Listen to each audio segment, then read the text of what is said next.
Hello, Yang Gang, and thank you. Thank you. Thank you, Yang Gang. I appreciate the heck out of you. Thank you. Thank you so much. Thanks, guys. Thank you so much. It's tremendous to be back here in Nevada because this is one of the only places in the entire country where democracy still works the way it is intended. So much of the rest of the country is looking up and they wonder what they can do to change the future, and the future is in your hands. How many of you all are parents like me? Oh, I'm a presidential candidate, yes, but I'm also a dad. I've got 2 young boys who are 7 and 4, and I'm running for president because of a thought that the parents among us have had and have been afraid to talk about out loud, and that thought is this: our kids are not all right. Our kids are not all right because we're leaving them a future that is far darker than the lives that we have led as their parents, Nevada. Now, most of you think of me as a business guy, but for the last 7 years, I've been a nonprofit guy. I spent 7 years running a nonprofit I'd started called Venture for America that helped create thousands of jobs around the country. And while I was doing that work, I saw firsthand, millions of young people who weren't starting families, let alone businesses, because they couldn't pay their bills. I saw hundreds of thousands of young people who were trapped in their parents' basements under a mountain of debt. And I saw record high levels of anxiety, stress, depression, mental illness, even suicides and drug overdoses, to the point where our life expectancy as a country has declined for the last 3 years in a row, the first time in 100 years. These are the real reasons why Donald Trump is our president today. If you turn on cable news, why would you think he is our president? Some combination of Russia, racism, Hillary Clinton, emails. But if you dig into the numbers, you get another picture, another story. The reason why Donald Trump is our president is that we automated away 4 million manufacturing jobs. And where were those jobs? Those jobs were in Michigan, Ohio, Pennsylvania, Wisconsin, Missouri, and Iowa, all the swing states that Donald Trump needed to win. And that automation wave is now coming right here to Nevada. You are number 1 in the entire country for the proportion of jobs that will be lost to technology in the months ahead. And it is already happening. How many of you have noticed stores closing where you live here in Nevada? It's not just you. 30% of America's stores and malls are closing. And why are they closing? That's right. One-word answer: Amazon soaking up $20 billion in business every single year. And how much did Amazon pay in taxes last year? That is the math, Nevada. 20 billion out, 0 back. Most common job here and in most of the country is retail clerk. The average retail clerk is a 39-year-old woman making between $9 and $10 an hour. What is she going to do when her store or mall closes? Cry. We act like Donald Trump's the cause of all of our problems. He is not. He is a symptom. He's a manifestation of the fact that we're going through the greatest technological shift in our country's history, what experts are calling the 4th Industrial Revolution. When is the last time you heard a politician say 4th Industrial Revolution, Nevada? Yeah! Just now. And I am barely a politician.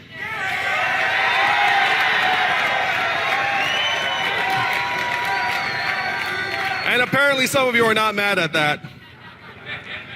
So you have to ask yourself, how did someone you never heard of 8 months ago rocket to 6th place in national polls? How did someone you haven't heard of 8 months ago raise $10 million in increments of only $30 each last quarter? And the answer is this: I know what the real problems are and how we can solve them, how we can move the country forward. And it's up to you, Nevada, to present a new way forward for the rest of the country. Now, what is that vision?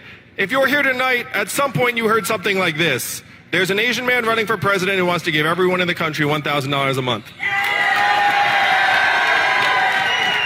And the first time you heard that, you thought it was a gimmick, too good to be true, but this is not my idea, and it is not a new idea.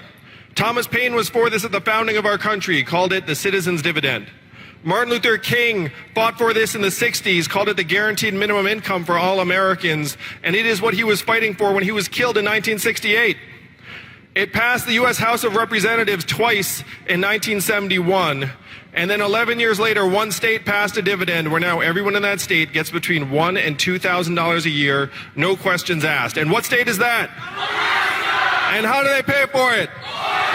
And what is the oil of the 21st century? Technology, data, self-driving cars and trucks. Our data is now worth more than oil. How many of you got your data check in the mail last month? And where did those checks go? They went to Facebook, Amazon, Google, and the trillion-dollar tech companies that are paying zero or near zero in taxes. These are the rules that we need to rewrite. And I want you to think about what $1,000 a month would mean in real life in your communities. $1,000 a month would be the difference between being able to retire with dignity or working until the day you die to make ends meet. $1,000 a month would mean less stress, fewer arguments with your spouse, not having to choose between car repairs or food for your kids. There are a number of people here tonight. I've been giving $1,000 a month to families around the country for a little while now. Yeah, people like it. I highly recommend it if you've got the wherewithal. And in real life, they're here with us tonight. Actually, stand up or raise your hand if you are one of the people. Oh, thank you all. Yeah, that's what I'm talking about. And so what it means to Cheryl, it means being able to take care of her ailing mom. For Michael, it's buying 34 notebooks for his 5th grade students. For Angel, it's being able to take care of his little siblings while his mom is recovering. So these are the things that $1,000 a month means in real life to us. This is the trickle-up economy. From our people, our families, and our communities up. And this is the vision that you can make real, just like this, Nevada. Donald Trump is our president in part because he got some of the problems right. He said he was going to make America great again, and then what did Hillary Clinton say in response? America is already great, and that did not work. He said that these were the problems, his solutions were the opposite of what we need. He said we need to build a wall, we need to turn the clock back, we need to bring the old jobs back. Nevada, we have to do the opposite of these things. We have to turn the clock forward. We have to accelerate our economy and society as quickly as possible, and we have to evolve in the way we think about ourselves and our work and our value. Because right now we're measuring our economy through GDP and corporate profits. Instead, we should be measuring them by how our kids are doing, our mental health and freedom from substance abuse, our wellness and life expectancy. My wife is at home with our 2 boys right now, one of whom is autistic. What does GDP say her work is worth every single day?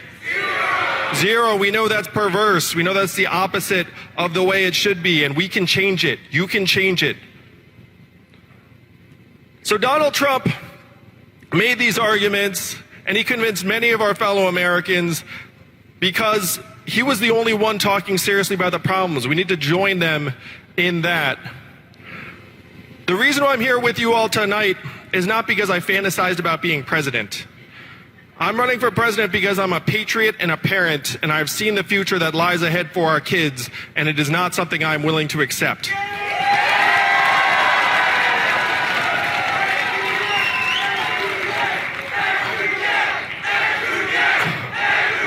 And before running for president, I went to our leaders in Washington, D.C., and I said, we are scapegoating immigrants for something that immigrants had nothing to do with. Technology is ripping our communities apart. How are we going to help our people transition? And the people in D.C. wanted nothing to do with it. They don't want to talk about a problem they do not have a solution to. But one person in D.C. said something that brought me here to you all tonight. He said, Andrew, you're in the wrong town. Because D.C. fundamentally is not a town of leaders, it is a town of followers. And the only way we will do anything about it is if you create a wave in other parts of the country and bring that wave crashing down on our heads. And that is why I'm with you all tonight. I'm with you all tonight because we must be that wave. We must create a new way forward for the rest of the country. to be able to look our kids in the eyes and say to them with truth in our hearts, your country loves you, your country values you, and you will be all right. Let's make history, Nevada. Let's let the country know it's not left, it's not right, it's forward, and that is where you are going to take the country in 2020. Thank you. Put the money in our hands. Put the money in our hands.